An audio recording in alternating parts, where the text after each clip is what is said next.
सभी को जय हिंद। आज हम लोग इंडिया के बारे में पढ़ेंगे।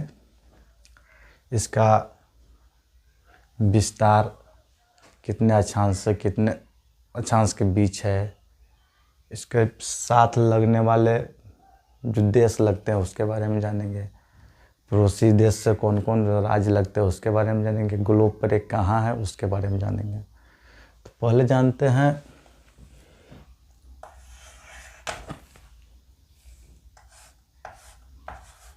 भारत।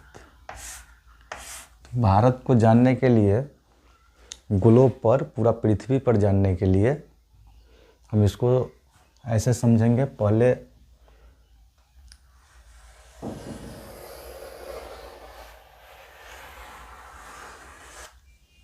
ये पृथ्वी है,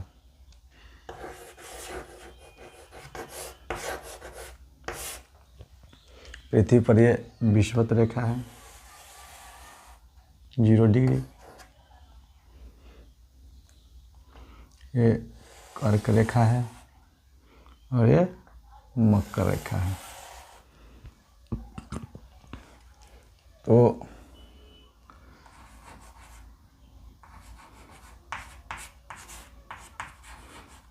ये कर्क रेखा है और ये मकर रेखा है।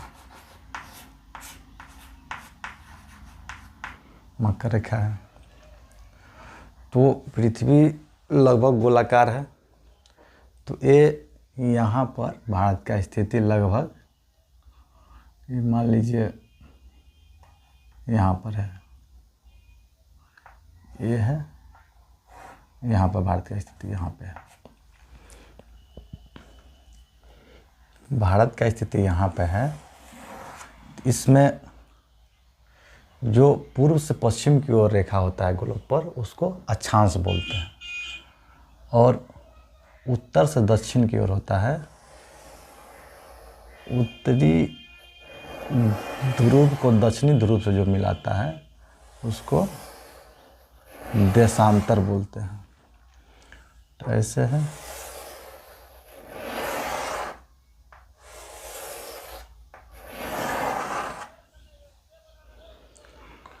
तो पृथ्वी पर भारत का स्थिति यहाँ पे है। अब जानते हैं कि भारत का अक्षांशीय विस्तार पूर्वी गोलार्ध में और देशांतरीय विस्तार कितना है। भारत का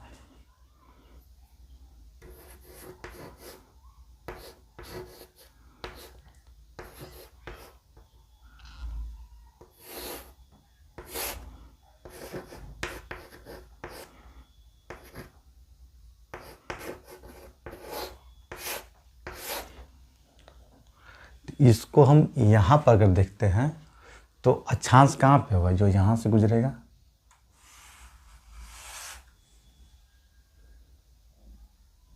वैसे ही देशांतर कहाँ पे होगा, देशांतर जो यहाँ पे गुजरेगा और इधर से यहाँ पे। तो मान लीजिए कि ये 0 से शुरू हुआ,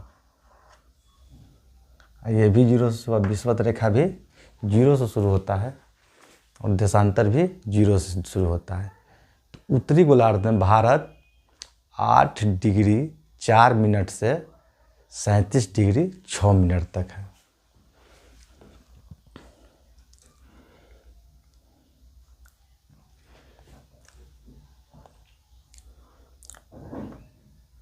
आठ डिग्री 4 मिनट से 37 डिग्री 6 मिनट तक है। यह उत्तरी गोलार्ध।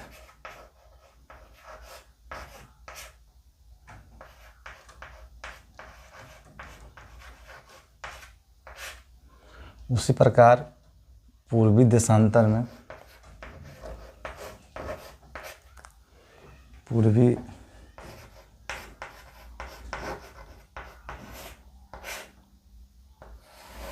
देशांतर, तो इसको समझिए। ये ऊपर से मान लीजिए यहाँ पे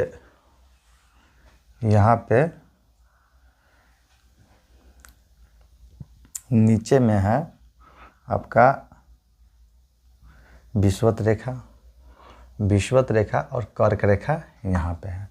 तो विषुवत रेखा 0 पर होगा, तो ये होगा 8 डिग्री 4 मिनट, और यहाँ पे होगा 37.6। ये अक्षांश रेखा है। क्या है? अक्षांश रेखा है। उसी प्रकार देशांतर में है 68 डिग्री 7 मिनट,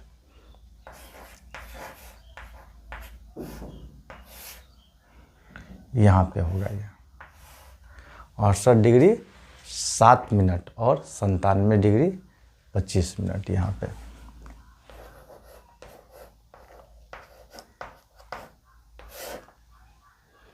ये पूर्वी देशांतर है। पूर्वी देशांतर कैसे है? यहाँ पे देखिए, जो दाहिने साइड होता है वह पूर्व होता है, इसलिए ये पूर्वी देशांतर। और उत्तरी गोलार्ध, ये यहाँ से विषुवत रेखा है, ये ऊपर वाला उत्तरी गोलार्ध है और नीचे वाला दक्षिणी गोलार्ध है। इसको हम लोग समझ लिए कि पूरा मैप पर भारत कहाँ पे है। अब भारत के क्षेत्रफल कितना है, पूरा एरिया कितना है, भारत का क्षेत्रफल 32,87,263 वर्ग किलोमीटर।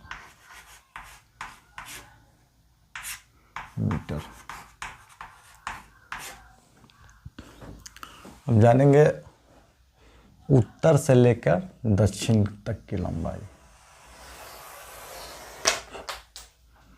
उत्तर से दक्षिण और पूरब से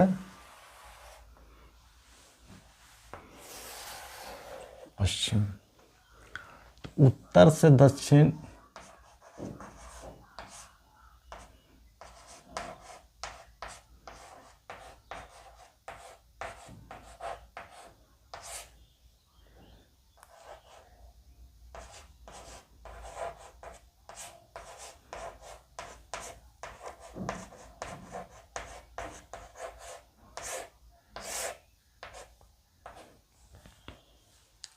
बत्तीस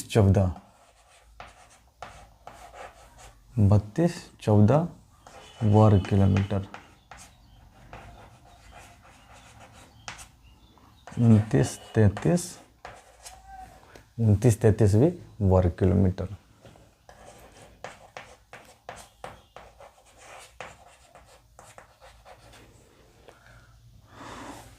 उत्तर, इधर उत्तर होगा ऊपर, नीचे दक्षिण।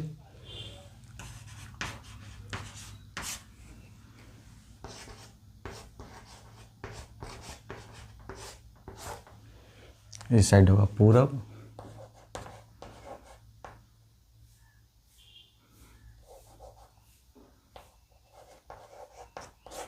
और इस साइड होगा पश्चिम।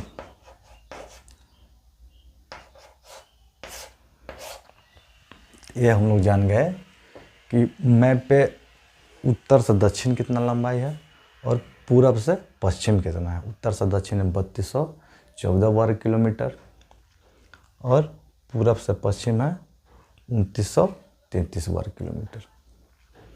अब स्थल सीमा जो है भारत का,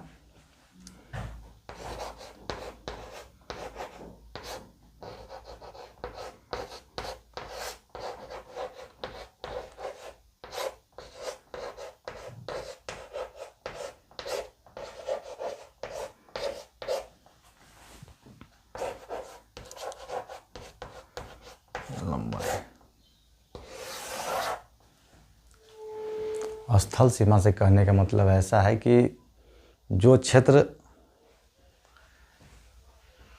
यहाँ से लेके और तटीय पे नहीं है, तटीय पे नहीं है यानी स्थलीय है, तो इसका लंबाई है 15,200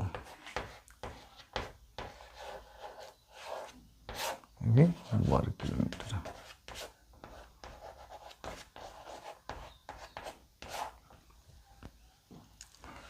तो पहले इसके जानने के लिए पहले इसके आसपास में जो चीज़ है उसके बारे में जानते हैं कि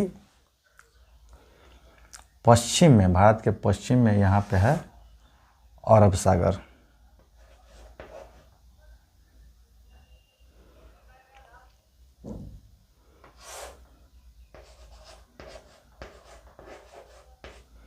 अरब सागर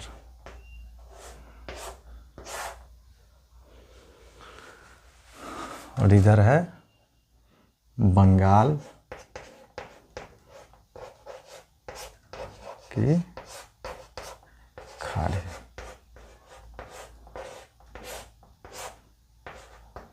बंगाल की खाड़ी है, ये भी सागरीय तट है और ये भी सागरीय तट है। जलमग्न रहता है, इधर भी जलमग्न रहता है।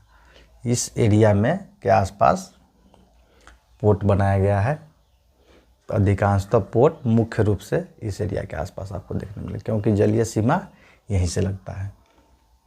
और भारत का पड़ोसी देश के बारे में हम लोग पढ़ेंगे। तो पड़ोसी देश में जो सीमा साझा करता है भारत के साथ, तो पाकिस्तान से सबसे पहले देखेंगे। पाकिस्तान का लोकेशन मैप पर यहाँ से शुरू होता है और जम्मू कश्मीर, लद्दाख, पंजाब, गुजरात और राजस्थान। तो पाकिस्तान के साथ जो सीमा लगता है भारत का,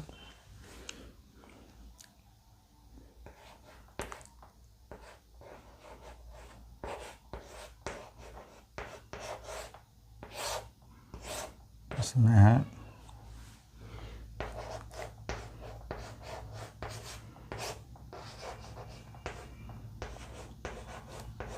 जम्मू कश्मीर,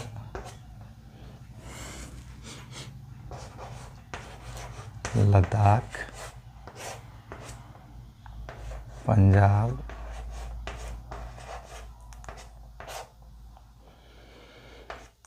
राजस्थान और गुजरात।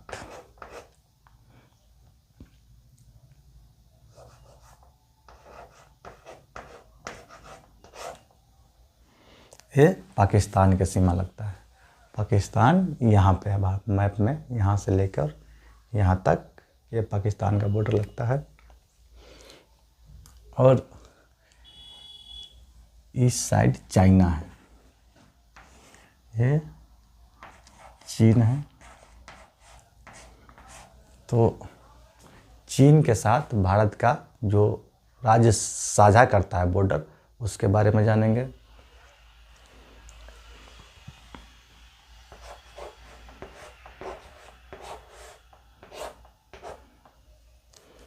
चीन के साथ जो साझा करता है उसमें सबसे पहले लद्दाख,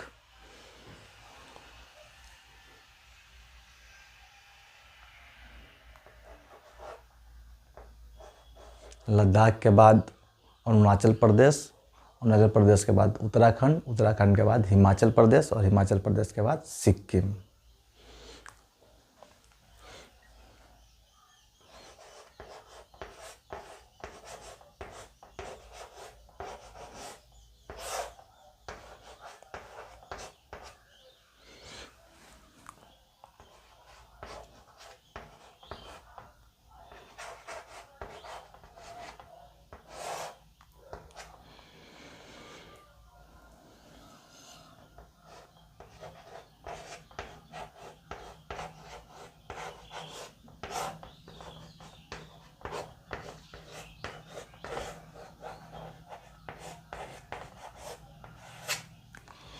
इसका मैपिंग कहाँ पे है?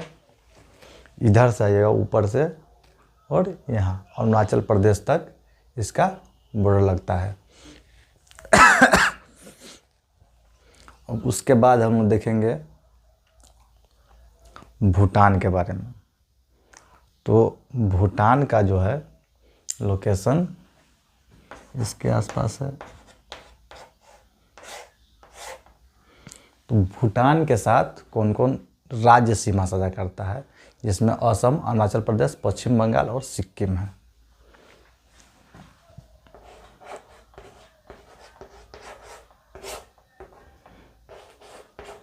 असम, अरुणाचल प्रदेश,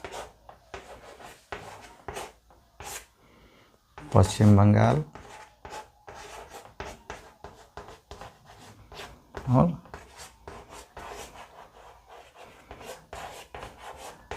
सिक्किम है। अब बांग्लादेश का लोकेशन कहाँ पे है? बांग्लादेश यहाँ पे है।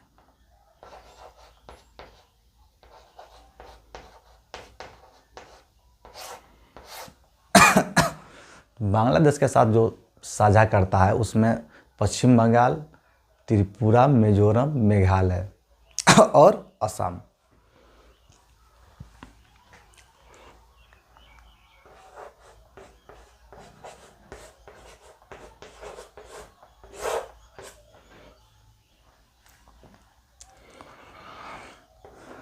पश्चिम बंगाल,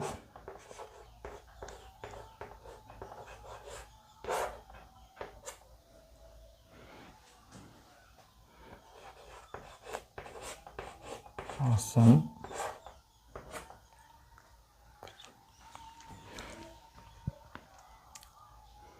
मिजोरम,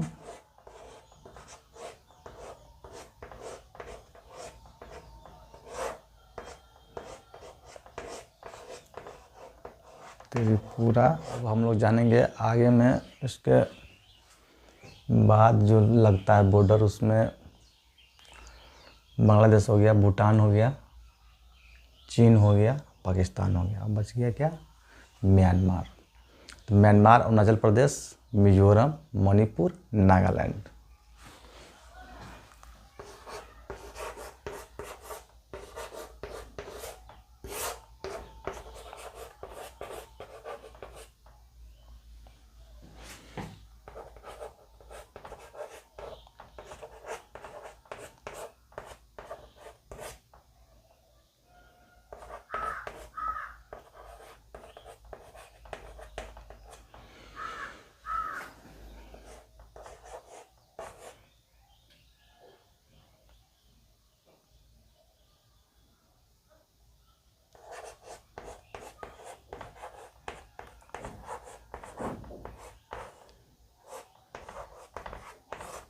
मणिपुर।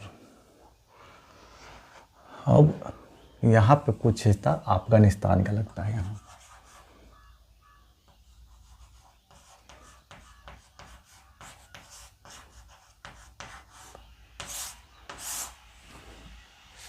अफगानिस्तान का मात्र 107 किलोमीटर सीमा साझा करता है भारत के साथ।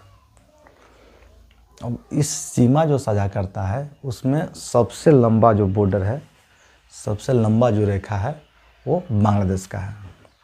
बांग्लादेश का लगभग 40-96 है इसका। ये रेखा जो है यह 40-96 वर्ग किलोमीटर है। सबसे लंबा रेखा, स्थलीय रेखा इसी से लगता है, बांग्लादेश से। और इसमें एक चीज़ और पड़ता है कि समय का निर्धारण कहाँ से होता है। तो भारत में मानक समय का निर्धारण 82.5 डिग्री पूर्वी देशांतर से होता है।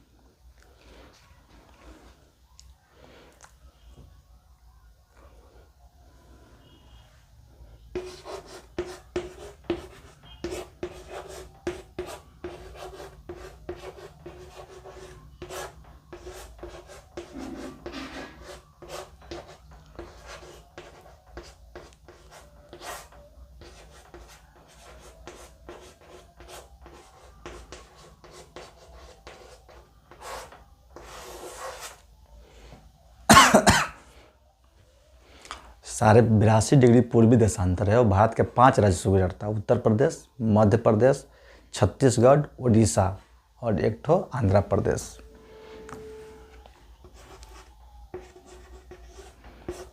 उत्तर प्रदेश, मध्य प्रदेश,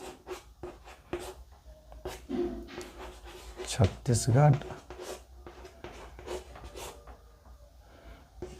ओडिशा, आंध्र प्रदेश। यहाँ से गुजरता है मानक समय। मानक समय का निर्धारण क्यों किया जाता है, यह जानना आवश्यक है। तो मानक, मान लीजिए कि इंडिया में अलग अलग देशांतर पे है, यहाँ पर कोई और देशांतर होगा, यहाँ पे कोई और देशांतर होगा। तो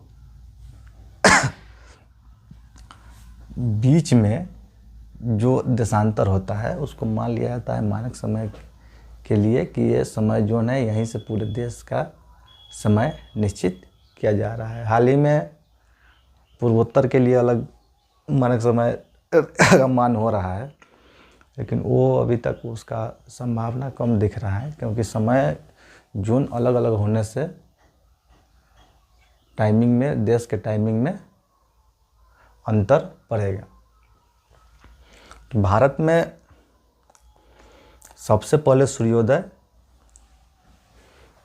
इस एरिया में होता है और सूर्यास्त इस एरिया में होता है,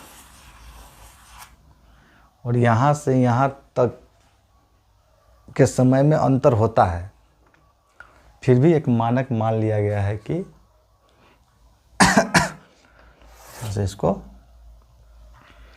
माना जाता है कि यही पूरे इंडिया में लागू होगा।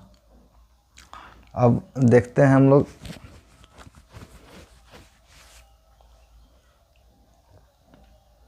भारत में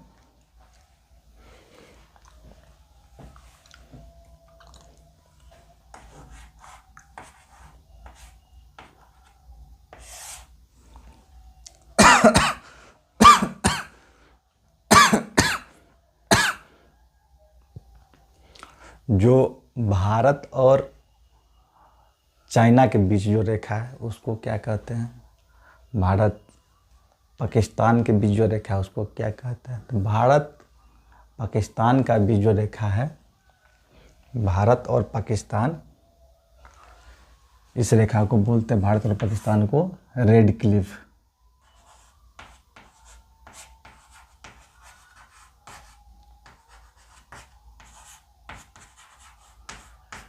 रेड क्लिफ रेखा का निर्धारण 1947 में किया गया। और भारत चीन के साथ जो रेखा है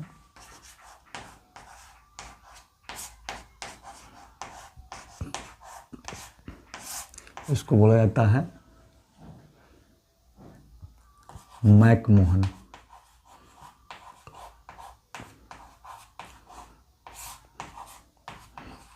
रेखा, इसका निर्धारण 1914 में किया गया। इस सब देश का रेखा का अलग अलग नाम है। जैसे रसिया में है और अमेरिका कनाडा के बीच है, उसी प्रकार भारत में भी जो पड़ोसी देश है उसके साथ जो रेखा है उसका अलग अलग नामकरण किया गया है। अब इसके भारत के उत्तरी बिंदु, दक्षिणी बिंदु और पूर्वी और पश्चिमी बिंदु के बारे में जानते हैं। तो भारत का जो उत्तरी बिंदु है,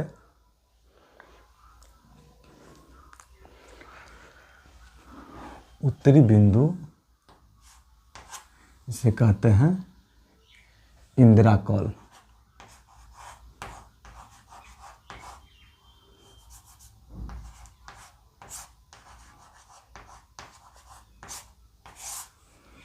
और दक्षिणी बिंदु है, इसे बोलते हैं इंदिरा पॉइंट। इंदिरा पॉइंट कहाँ है?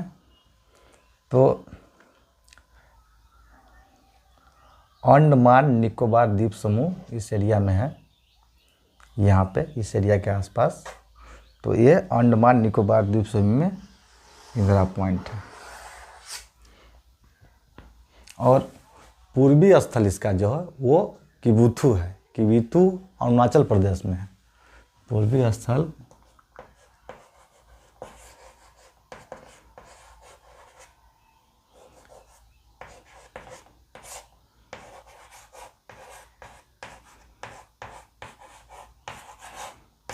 अरुणाचल प्रदेश में है। किबुथु कहाँ है? अरुणाचल प्रदेश में। और पश्चिमी है सरक्रिक।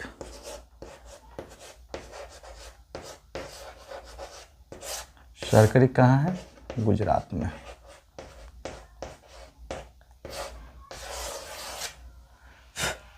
सरक्रिक कहाँ पे है? गुजरात में है। तो ये लास्ट वाला जो पॉइंट है उसको पश्चिमी स्थल, उधर लास्ट है उसको पूर्वी स्थल, ऊपर वाले को उत्तरी स्थल और नीचे वाले को दक्षिणी स्थल कहा जाता है। अब भारत जो है वो यहाँ से लेके यहाँ तक कुल 16 राज्य और 2 केंद्रशासित प्रदेश के बीच बॉर्डर साझा करता है। कितना?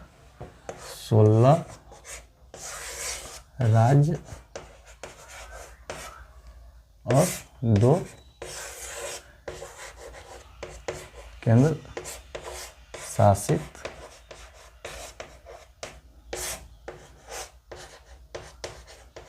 प्रदेश।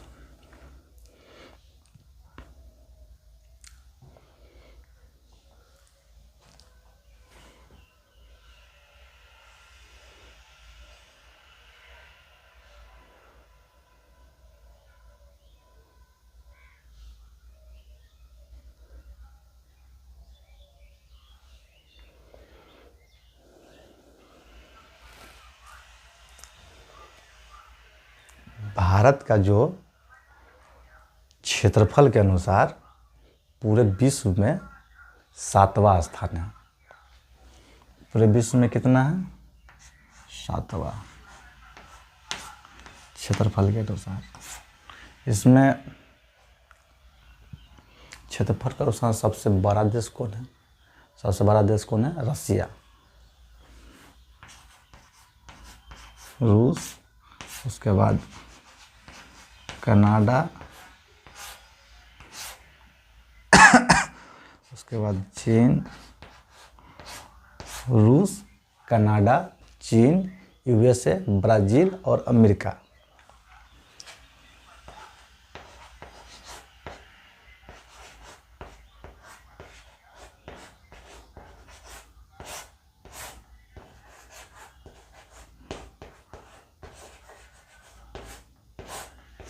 यानी कि भारत का क्षेत्रफल के स्थान से क्या स्थान है? क्षेत्रफल के अनुसार भारत का 7वां स्थान है, जो कि कुल पृथ्वी के क्षेत्रफल का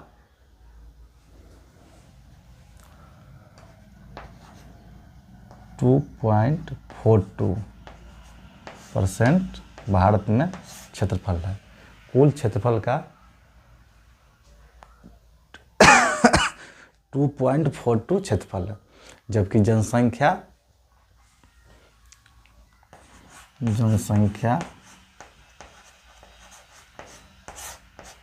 17.5 है। ये 2011 की जनगणना के अनुसार इसका आंकड़ा है। नीचे वाला जो एरिया है यहाँ पे गर्मी अधिक पड़ता है। इस एरिया में गर्मी अधिक पड़ता है क्योंकि नीचे से क्या है, आपको विषुवत रेखा है। विषुवत रेखा पे सूर्य का किरण साल भर सीधा पड़ता है, जिसके कारण यहाँ पे गर्मी अधिक पड़ता है। और ऊपरी है, ध्रुवीय क्षेत्र ऊपर है, तो इस एरिया में अब सुनिए होगा कि यहाँ पे बर्फ़ जमता है। इस एरिया सब में तो यहाँ पे बर्फबारी होती है, ठंडा अधिक पड़ता है इस एरिया में।